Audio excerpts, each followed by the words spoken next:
Press the bell icon on the YouTube app and never miss another update.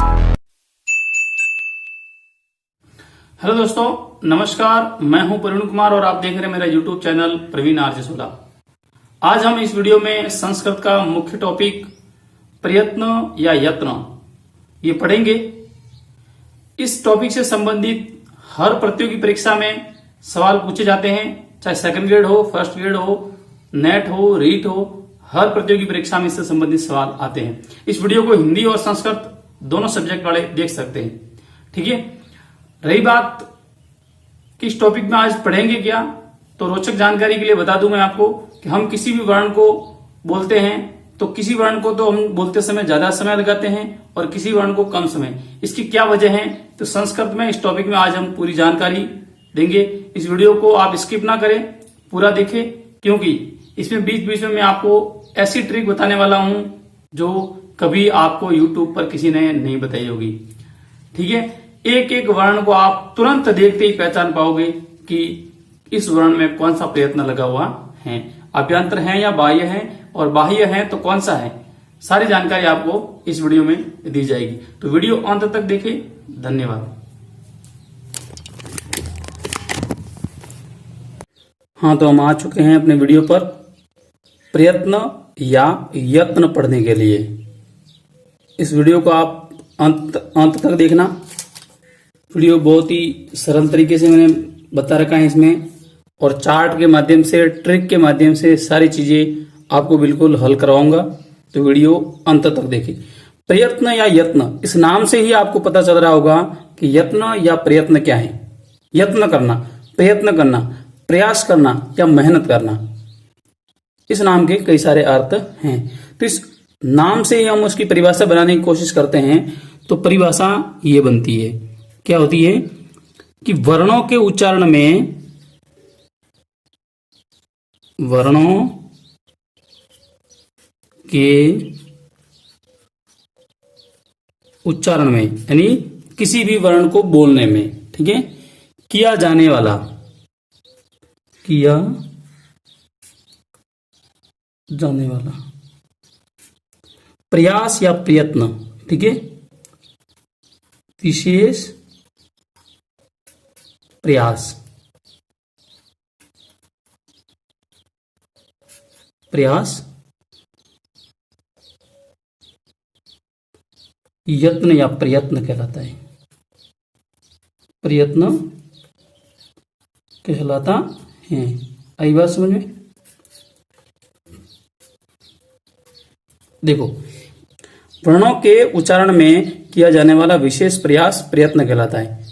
और विशेष प्रयास क्या होता है कि हम किसी भी वर्ण को बोलते हैं, जैसे कि अपन बोलते हैं, जैसे हम इसका उच्चारण करते हैं क का, तो इसमें ज्यादा मेहनत नहीं लगती। मगर जैसे अपन बोलते हैं ख, तो इसमें देखा आपने कि थोड़ा समय अधिक लगता है, थोड़ा जोर भी अधिक लगता है इसमें, तो इसमें थोड़ी मेहनत अधिक लगती है। तो इसी को इस चैप्टर में अपन पढ़ने वाले हैं। तो बात करते हैं कि ये जो यत्न है या प्रयत्न है ये कितने प्रकार का होता है। तो इसके जो प्रकार हैं ये दो प्रकार का होता है। कितने प्रकार का होता है? दो प्रकार का। ठीक है, इसके प्रकार कितने हैं? दो। अब वो दो कौन कौन से हैं तो मैं बता देता हूं। एक तो है अभ्यंतर प्रयत्न। कौन सा है? अभ्यंतर प्रयत्न। ठीक है, और दूसरा कौन सा है? दूसरा है बाह्य प्रयत्न। अभ्यंतर यानी अंदर, बाह्य यानी बाहर। ठीक है, कौन सा है? बाह्य प्रयत्न। कितने प्रकार है इसके? दो। एक अभ्यंतर प्रयत्न हो गया और एक हो गया बाह्य प्रयत्न। अभी सबसे पहले हम अभ्यंतर प्रयत्न को पढ़ लेते हैं।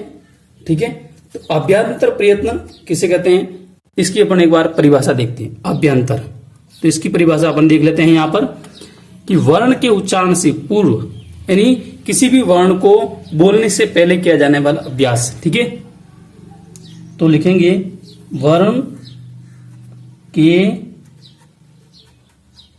उच्चारण से पूर्व या पहले, ठीक है, किया जाने वाला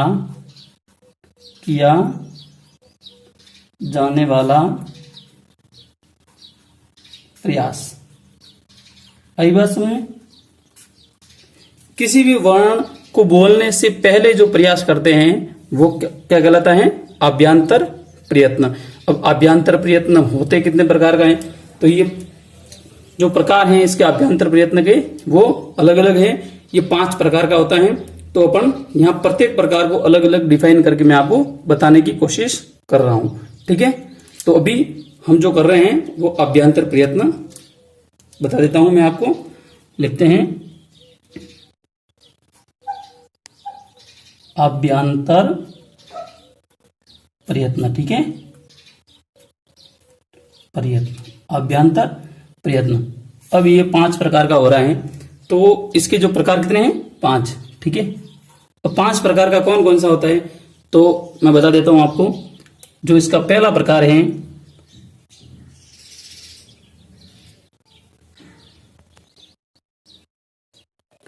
तो जो आभ्यंतर प्रयत्न है वो कितने प्रकार का होता है?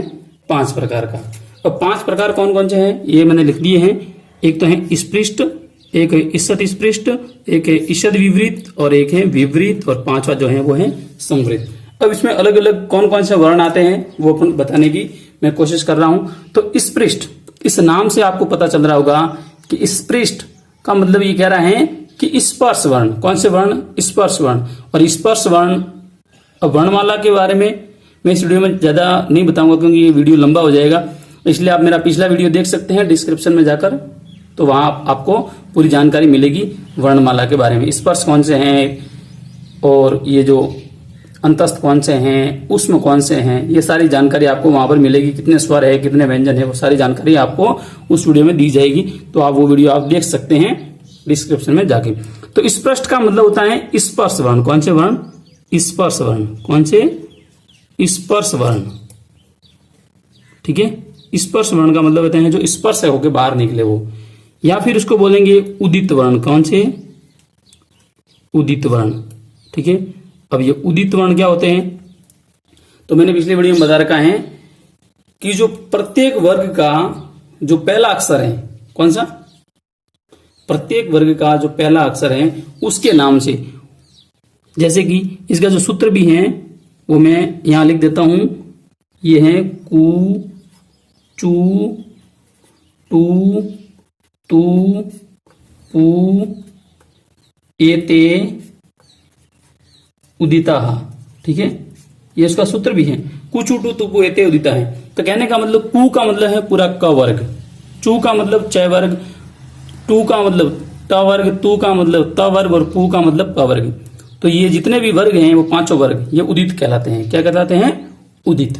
ठीक है, तो स्पर्श व्यंजन यानी क वर्ग से लेकर प वर्ग तक अब कौन कौन से वर्ण आते हैं अपन एक एक लिखने की कोशिश करते हैं। तो बताओ क वर्ग, ठीक है, फिर कौन सा है? च वर्ग, फिर कौन सा है? ट वर्ग, फिर कौन सा है? त वर्ग, फिर कौन सा है? प वर्ग। आई बात समझ में? अब बताओ क वर्ग में कौन कौन से वर्ण आते हैं? तो क, ख, ग, घ और न आते हैं ना। च वर्ग में च, छ, ज, झ और ञ। आई बात समझ में? ट वर्ग में ट, ठ, ड, ढ और ण। ठीक है, तो में त, थ, द, ध और न। ठीक है, प वर्ग में प, फ, ब, भ और म। आई बात समझ में? कितने वर्ण आते हैं? ये 25 वर्ण आते हैं। अब इसके बारे में एक सूत्र भी दे रखा है, वो सूत्र में बता देता हूं। ठीक है, वो सूत्र ये है कि स्पृष्टम स्पर्शानाम, स्पर्शानाम। ये सूत्र कहता है कि स्पर्शानाम यानी स्पर्श वर्णों को स्पष्ट कहते हैं। आई बात समझ में? तो इतने वर्ण आते हैं स्पष्ट आभ्यंतर प्रयत्न में। ठीक है, अब आता है दूसरा बड़ा ईषद स्पष्ट। अब मैं ईषद का अर्थ बता देता हूं। ईषद का अर्थ होता है कम या थोड़ा, क्या कम या फिर थोड़ा, ठीक है। तो ये ध्यान रखना, ईषद का मतलब है कम, यहां भी यही सेम अर्थ है, ठीक है। अब ईषद स्पष्ट, ऐसे वर्ण जो कम स्पर्श करते हो, वो वर्ण कौन कौन से हैं तो देख लेते हैं अपन, बोल के देखेंगे तो पता चलेगा, ठीक है। तो वर्ण आते हैं अंतस्थ वर्ण, कौन से आते हैं अंतस्थ, ठीक है। अंतस्थ वर्ण कौन से, अंतस्थ वर्ण, अंतस्थ वर्ण कौन कौन से हैं वो वर्णमाला वाला वीडियो में आप देख लेना। और अंतस्थ वर्ण होते हैं य, व, र और ल। आई बात समझ में, य, व, र, ल, ये हैं अंतस्थ में आते हैं, ध्यान रखना।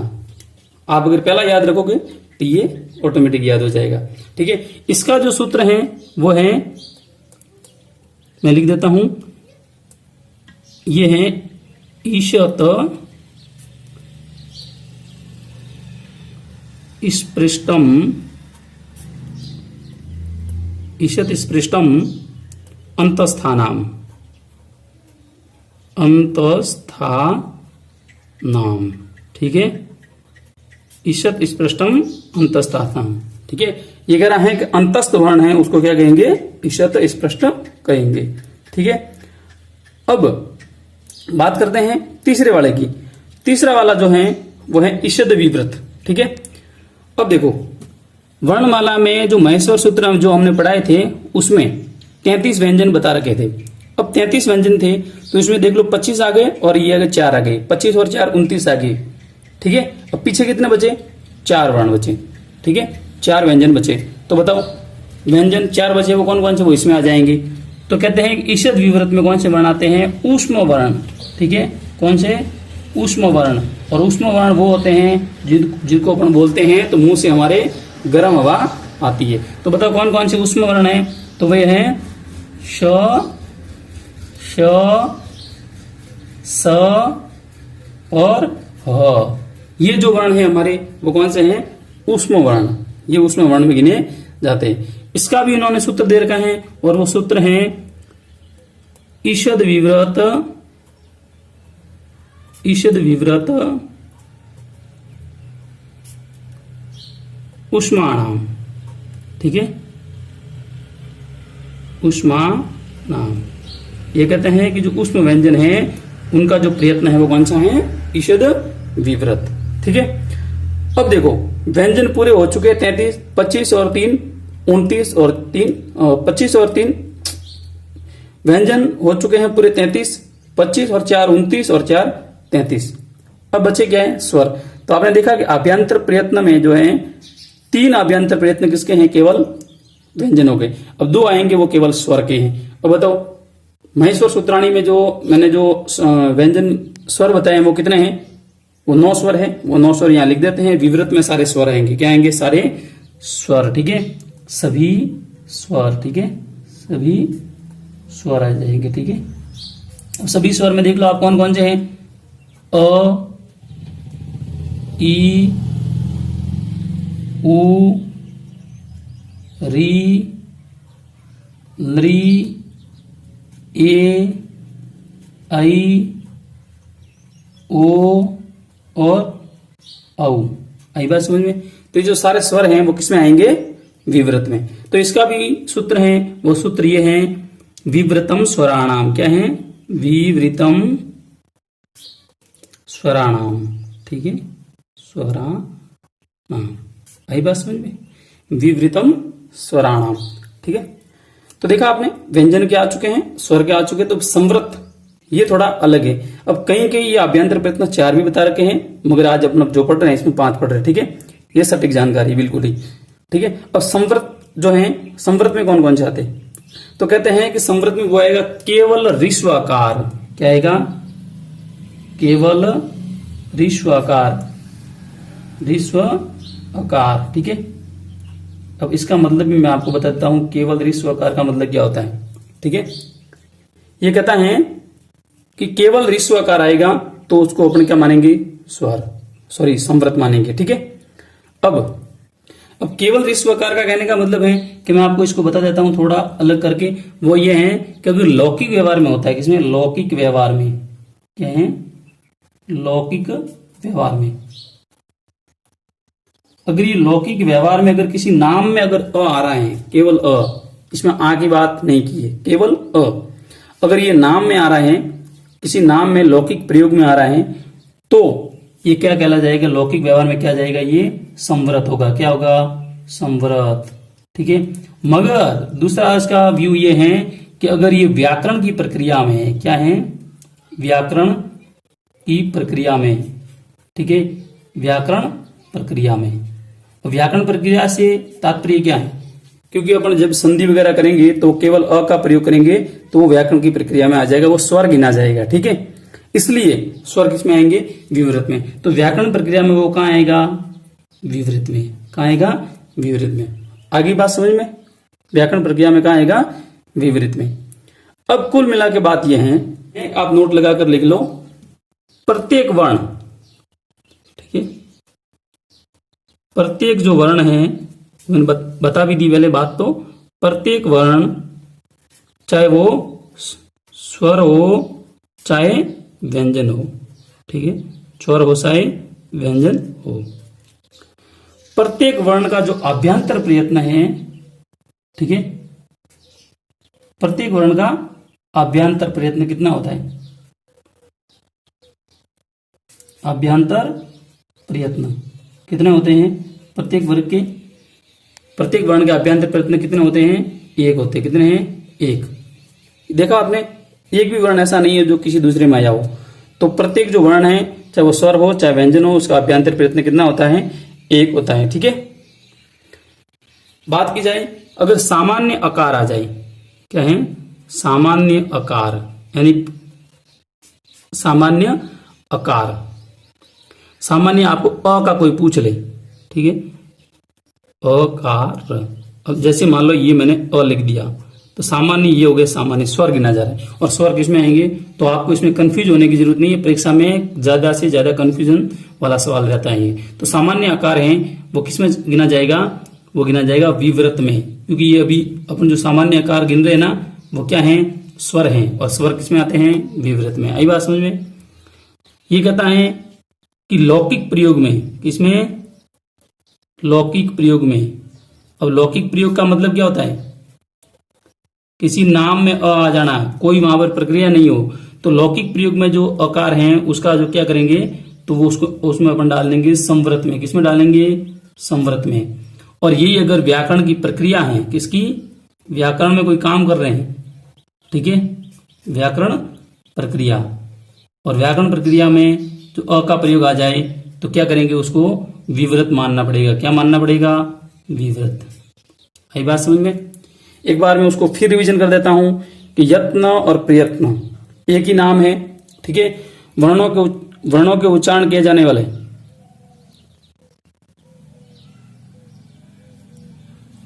ये मैं लिखना भूल गया था, सॉरी, ठीक है, वर्णों के उच्चारण में किया जाने वाला विशेष प्रयास प्रयत्न कहलाता है। और ये दो प्रकार का होता है, अभ्यंतर प्रयत्न और बाह्य प्रयत्न। अभ्यंतर प्रयत्न इसमें अपन पढ़ने वाले हैं, तो उसकी परिभाषा है कि वर्ण के उच्चारण से पूर्व या पहले में किया जाने वाला प्रयास। ठीक है। अभ्यंतर प्रयत्न 5 प्रकार का है, स्पष्ट, ईषद स्पष्ट, ईषद विवृत, विवृत और संवृत। स्पष्ट में स्पर्श वर्ण आएंगे क से म तक। इस ईषद स्पष्ट में जो थोड़े समय लगता है बोलने में, वो है य और ल, अंतस्थ वर्ण आएंगे। ईषद विवृत में बाकी बचे हुए व्यंजन आ जाएंगे, उष्म वर्ण आ जाएंगे, श, स, ह। विवृत में सारे स्वर आ जाएंगे, संवृत में थोड़ी ये जो है वो मैंने आपको यहाँ बता रखा है। समझ में आया होगा। चलते हैं अपन दूसरे प्रयत्न की तरफ। हाँ, तो हमने जो पहला जो है, जो अपना प्रयत्न है वो हमने पढ़ लिया है।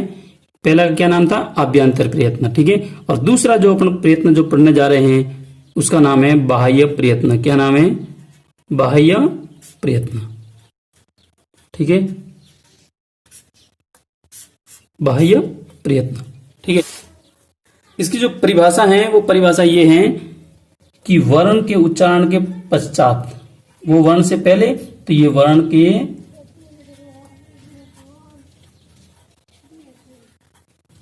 उच्चारण के, वर्ण के उच्चारण के पश्चात किया जाने वाला प्रयास, किया जाने वाला प्रयास। क्या? वर्ण के उच्चारण के पश्चात यानी बाद में किया जाने वाला प्रयास क्या कहलाता है? बाह्य प्रयत्न। आई बात समझ में? अब बाह्य प्रयत्न होते कितने प्रकार के हैं मैं आपको बता देता हूं, अलग अलग प्रकार में लिख देता हूं। ठीक है, वो ये है कि बाह्य प्रयत्न जो है वो टोटल 11, इनकी संख्या कितनी होती है? संख्या 11 होती है। कितनी होती है? 11। ठीक है, आई बात समझ में? कितनी होती है? 11। अब 11 होती कौन कौन सी हैं? वो ये हैं, पहला विवार,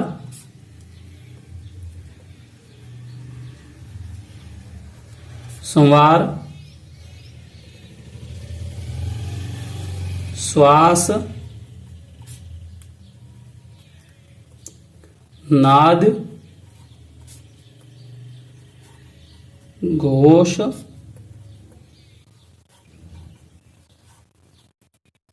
अघोष,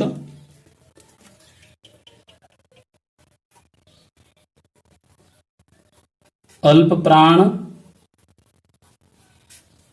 और महाप्राण। महाप्राण। ठीक है, अल्प प्राण और महाप्राण। विवार, सवार, श्वास, नाद, घोष, अघोष, अल्प प्राण और महाप्राण। बताओ ये कितने हो गए? 1 2 3 4 5 6 7 8। तो ये जो 8 हैं वो व्यंजन के हैं। ये सारे जो 8 हैं वो कितने हैं? व्यंजन के हैं। ठीक है, ये जो 8 जो बाह्य प्रयत्न हैं वो व्यंजनों के हैं। किसके हैं? व्यंजनों के। ठीक है, किसके हैं? व्यंजन के। बाकी बचे अपने पास वो हैं स्वरों के। वो हैं उदात्त, अनुदात्त और स्वरित। ठीक, उदात्त, अनुदात्त और स्वरित। और जो ये हैं वो 3 किसके हैं? ये 3 स्वरों के हैं। किसके हैं? स्वरों के। ठीक है, ये 8 व्यंजन के हैं और ये 3 किसके हैं? स्वरों के। 8 और 3 कितने हो गए? 11। तो इनकी संख्या कितनी होगी? 11। अब हम एक एक को अलग अलग करके मैं आपको बताने की कोशिश करता हूं। अब थोड़ा ध्यान लगाना, अलग अलग करके मैं बताने की कोशिश कर रहा हूं। वो ये है कि सबसे पहले हम 2 को ले लेते हैं, अल्प प्राण और महाप्राण को लेते हैं। चलो ले लेते हैं। पहला लेते हैं अपन अल्प प्राण। ठीक है, कौन सा? अल्प प्राण। आई बात समझे? अब अल्प प्राण के नाम से ही आपको पता चल रहा होगा, अल्प का मतलब क्या होता है? थोड़ा। प्राण यानी प्राणवायु। ऐसे वर्ण जिनको बोलने में कम प्राणवायु लगती हो। क्या? ऐसे वर्ण जिन वर्णों के उच्चारण में है, उच्चारण में क्या है? कम प्राणवायु। कम यानी थोड़ी प्राणवायु लगती हो। ठीक है, ऐसे वर्ण जिनको बोलने में कम प्राणवायु लगे, कम मेहनत लगे, वो अल्प प्राण कहलाते हैं। बताओ, तो आप 33 व्यंजनों में से क ख ग सारे बोल के दिखाओगे तो आपको ऐसा महसूस होगा कि ये जो है कम मेहनत कौन कौन से में लग रही है। तो देखते अपन क से स्टार्ट करते हैं। देखो, एक तो बोलते अपन क, कम समय लगा, ख में ज्यादा लग रहा है, ग में कम लग रहा है, घ में ज्यादा लग रहा है और ङ में बिल्कुल कम लग रहा है। आई बात समझ में? दूसरी बात, दूसरे वाला जो ग्रुप है उसको अपन देखते हैं। च में कम लगता है तो छ में ज्यादा लगता है, ज में कम लगता है, ठीक है, और ञ में कम लगता है। ठीक है, आगे देखते हैं कौन सा है? टग, ट वाला जो ट वर्ग है, ट में कम है, ठ में ज्यादा लगता है। ठीक है, तो ड में कम लगता है, फिर ड में ज्यादा लगता है, और फिर अण, अण में बिल्कुल कम लगता है। तो ये कम प्राणवायु वाले हो गए। आगे ग्रुप कौन सा है वो देखते हैं। त वाला ग्रुप है, त में कम लगता है तो थ में अपने को ज्यादा समय लगता है, द में कम लगता है तो ध में ज्यादा लगता है, और न में कम लगता है। आई बात समझ में? उसके बाद में अपन चेक करते हैं प वाला ग्रुप। तो देखो, प में कम समय लगता है, फ में ज्यादा लगता है, ब में कम लगता है तो भ में ज्यादा लगता है, और म में बिल्कुल भी कम लगता है। आई बात समझ? तो ये वर्ण अपने हो चुके हैं। और कौन से हैं वर्ण? 25 में हमने चेक कर लिया है। आगे वाले जो वर्ण है वो देखते हैं अपन। एक तो वो उसमें बचे हैं, एक अंतस्थ बचे हैं। तो अंतस्थ में अपन देख लेते हैं। य में कम लगता है, व में कम लगता है, र में भी कम लगता है और ल में भी कम लगता है। आई बात समझ में? तो इतने जो वर्ण हैं इनमें समय कम लगता है कि नहीं? ठीक है, तो अपन वर्ण गिनेंगे कितने हैं? 1 2 3 4 5 6 7 8 9 10 11 12 13 14 15 16 17 18 19। कितने वर्ण हैं? ऐसे 19। ठीक है, तो 19 वर्णों में कम समय लगता है। तो इसको ट्रिक के माध्यम से कैसे याद करेंगे? तो ये जो है वर्ग का कौन सा है? ठीक है, तो अपन लिख देते हैं इसमें वर्ग का। ठीक है, वर्ग के ये कौन सा है? पहला। ठीक है, यानी प्रथम। ग कौन सा है? तृतीया। ठीक है, तो तृतीय। आई बात समझ में? और ये न कौन सा है? पंचम। ठीक है, बताओ। तो सारे एक भी देखो, ये पहला, ये तीसरा, ये पांचवा, पहला तीसरा पांचवा, ये सारे ऐसे करके हैं। तो इसमें वर्ग के प्रथम, तृतीय और पंचम वर्ण आते हैं। कौन से? पंचम वर्ण आते हैं। आई बात समझ में? और कौन कौन से आते हैं? और ये वाले जो है यह वर्ण आते हैं। 33 व्यंजनों में से हमने इतने निकाले हैं। कितने हो गए? 19 निकाल दिए। ठीक है, अब बाकी जो बचे हैं वो आ जाएंगे महाप्राण में। कितने इसमें आ जाएंगे? महाप्राण में। तो लिख देते हैं महाप्राण।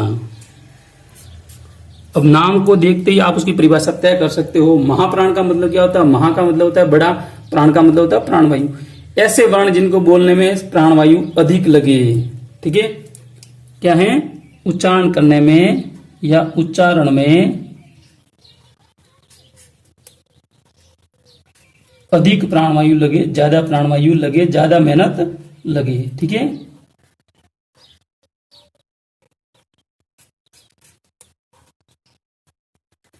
आई बात समझ में?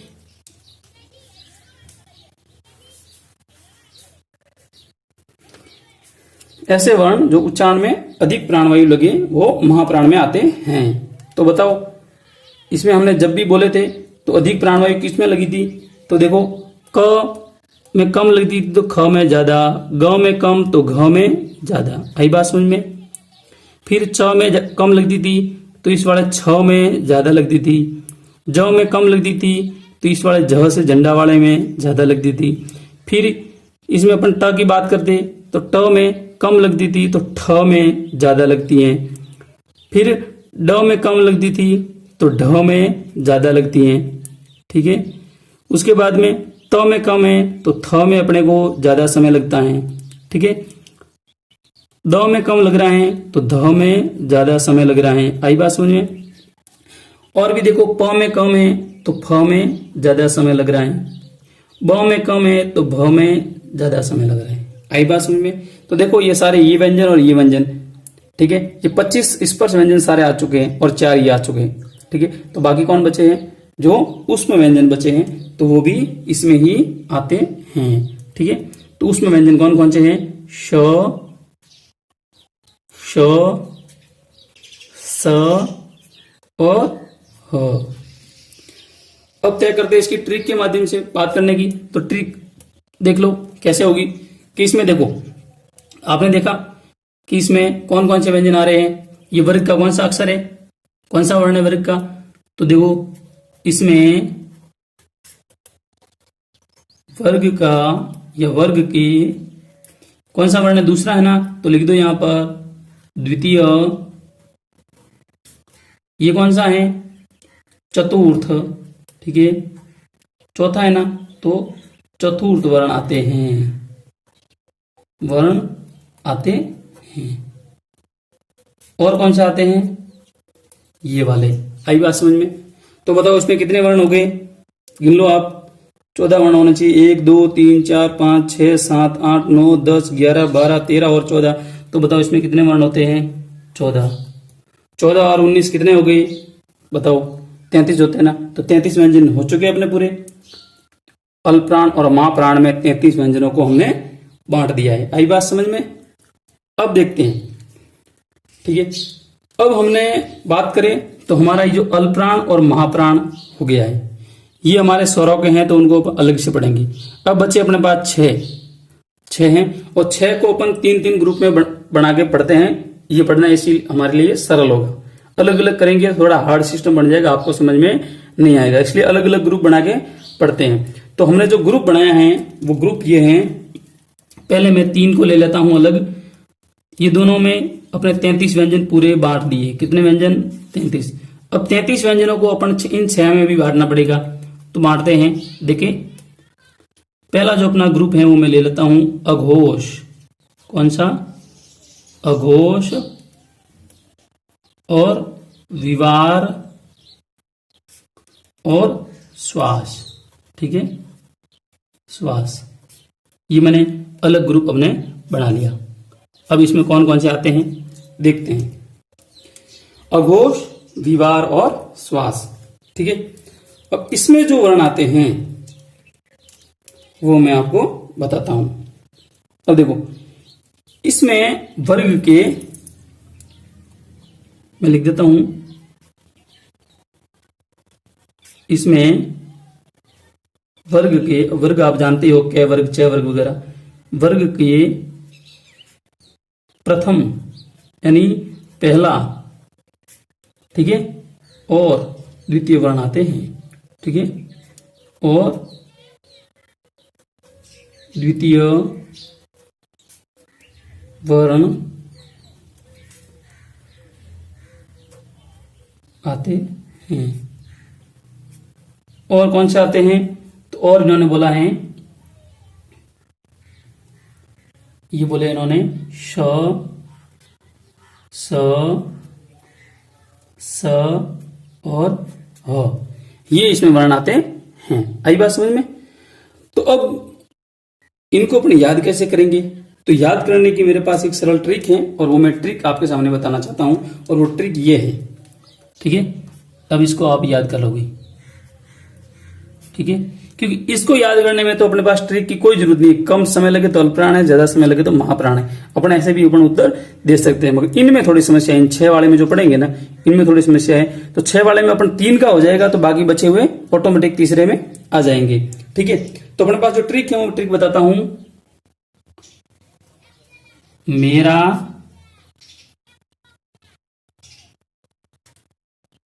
बारह में अघोष विश्वास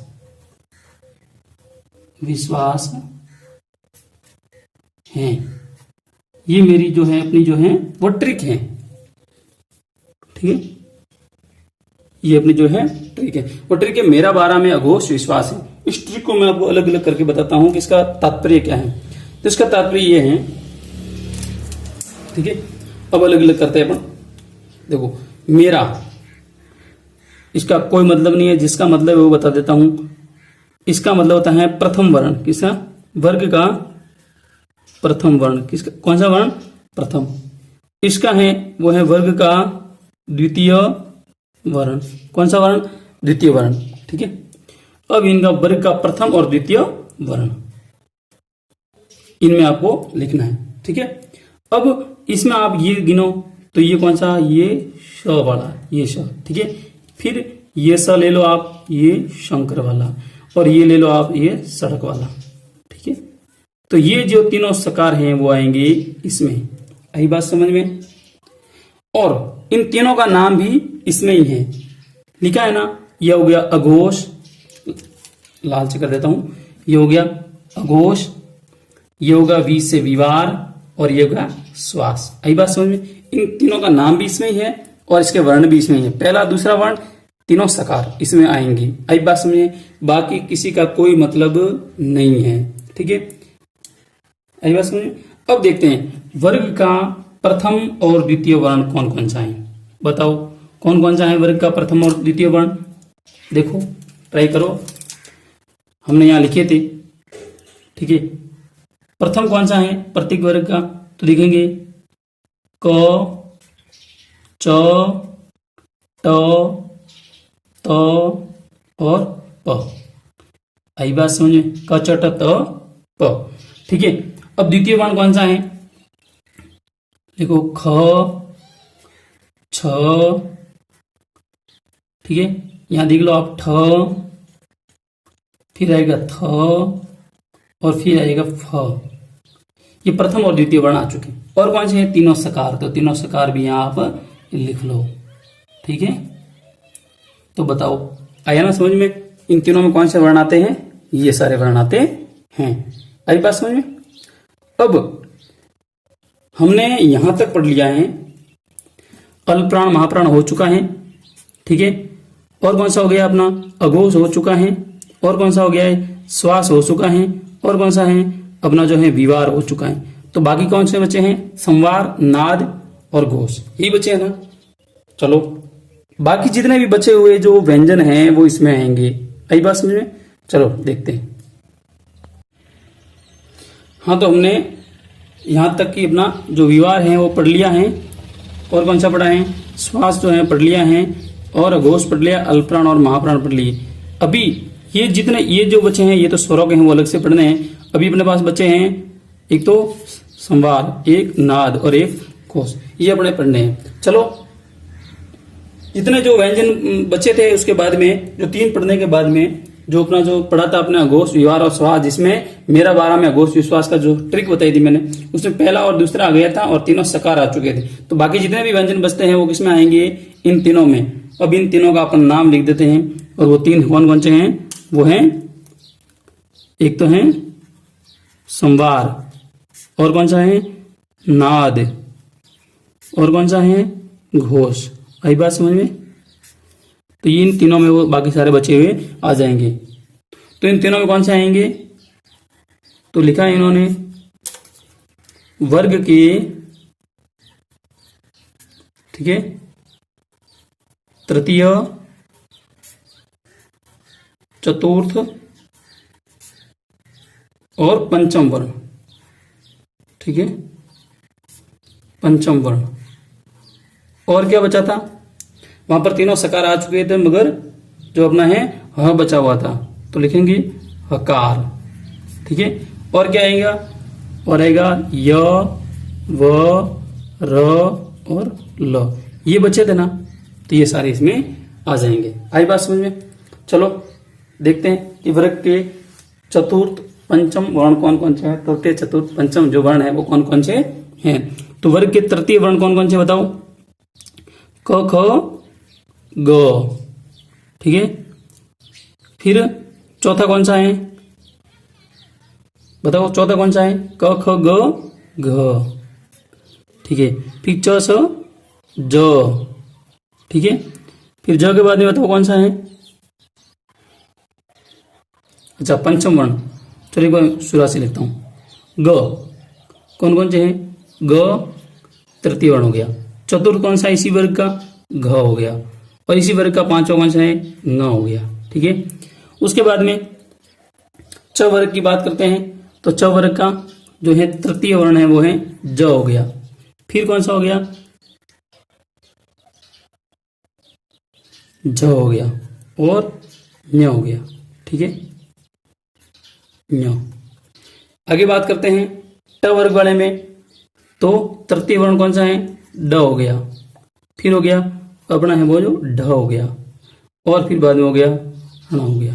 ठीक है, उसके बाद में त वर्ग वाले की बात करें तो तृतीय वर्ण कौन सा हो गया? द। चतुर्थ वाला हो गया ध, और पंचम वाला हो गया न। आई बात समझ में? आगे बात करते हैं प वर्ग वाले में। तो तृतीय हो गया ब, चतुर्थ हो गया भ, और पंचम हो गया म। आई बात समझ में? और कौन कौन से हैं? हकार यानी ह वर्ग। ठीक है, और कौन सा है? य, व, र और ल।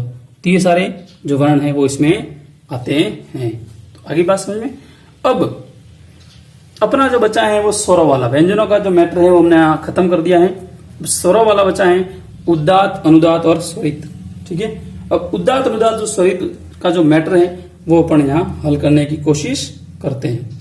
ठीक है, चलो लिखते हैं उदात्त। इसकी केवल अपन पहचान करते हैं, लिख देते हैं उदात्त। ठीक है, उदात्त स्वरों का जो पहला है वो उदात्त। ठीक है, तो उसका जो सूत्र है वो है, उसकी जो परिभाषा संस्कृत में है वो है उच्चैरुदात्त। क्या है? उच्चैरुदात्त। ठीक है, उच्चैरुदात्त। ठीक है, तो कहता है इसकी पहचान क्या रहेगी, तो उन्होंने क्या कहा है, इसका कोई चिन्ह नहीं है। पहचान में इसका कोई चिन्ह नहीं है। ठीक है, चिन्ह नहीं है। इसको अपन देखने में है तो इसका कोई चिन्ह नहीं होता, ये सीधा लिखा जाता है, जैसे कि अ, ई, उ, री, ये सीधा लिखा जाता है, इसका कोई चिन्ह नहीं है। जिसका चिन्ह आएगा मैं आपको बता देता हूं। ठीक है, अब बात करते हैं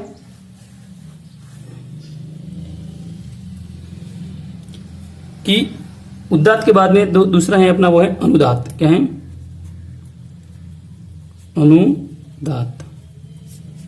ठीक है, अब अनुदात्त की जो परिभाषा है वो है निश्चय अनुदात्त। क्या है? निश्चय अनुदात्त। निश्चय अनुदात्त। ठीक है, ये हमने यहां पर लिख दिया। अब करते हैं इसकी पहचान। ठीक है, तो क्या है, इसके नीचे आड़ी लाइन आती है। क्या है? इसके नीचे आड़ी लाइन। क्या है? आड़ी लाइन। ये स्वर हैं, ये वेदों में सारे प्रयुक्त होते हैं, अपने यहां नहीं है, पर फिर भी बता रहा हूं, लाइन आती है, आड़ी लाइन आती है। अगर आप कोई वैदिक किताब या वैदिक मंत्र को उठा के देखोगे तो इसमें आपको ये सारी चीजें मिल सकती है। ठीक है, इसमें आड़ी लाइन, जैसे कि एग्जाम्पल की बात करते हैं तो देखो, उदाहरण की बात, तो उदाहरण में जैसे कि अपन अ लिख दिया, ई लिख दिया, उ लिख दिया, तो इन्होंने बोला है कि नीचे आड़ी लाइन, ये इस तरीके से नीचे आड़ी लाइन आएगी, यहाँ छोटी आड़ी लाइन कर रखी होती है, ये उसकी पहचान है। तीसरा जो अपना है वो है स्वरित। क्या है? स्वरित। क्या है? स्वरित। ठीक है, और स्वरित में उसकी सूत्र क्या है, वो है समाहारः स्वरित। क्या है? समाहारः स्वरित। समाहारः स्वरित। ठीक है, अब बात करते हैं इसकी जो पहचान क्या है, तो लिखा है कि इसके ऊपर खड़ी लाइन है। ठीक है, इसके ऊपर खड़ी लाइन, खड़ी लाइन। ठीक है, अब इसके ऊपर जो खड़ी लाइन है आती है, तो इसके एग्जाम्पल की बात करें तो ये ऐसे लिखा होगा।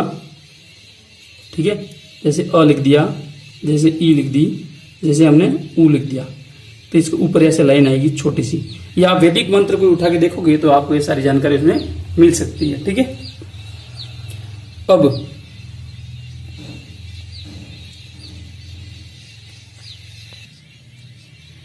अब आपको अगर संस्कृत में आपने सुना होगा अ के 18 प्रकार हैं, उ के 18 प्रकार हैं, ई के 18 प्रकार है, री के 30 प्रकार हैं, वो किस तरीके से होते हैं, अगर आपको ये सारी जानकारी चाहिए तो आप मेरा अगला वीडियो जरूर देखें।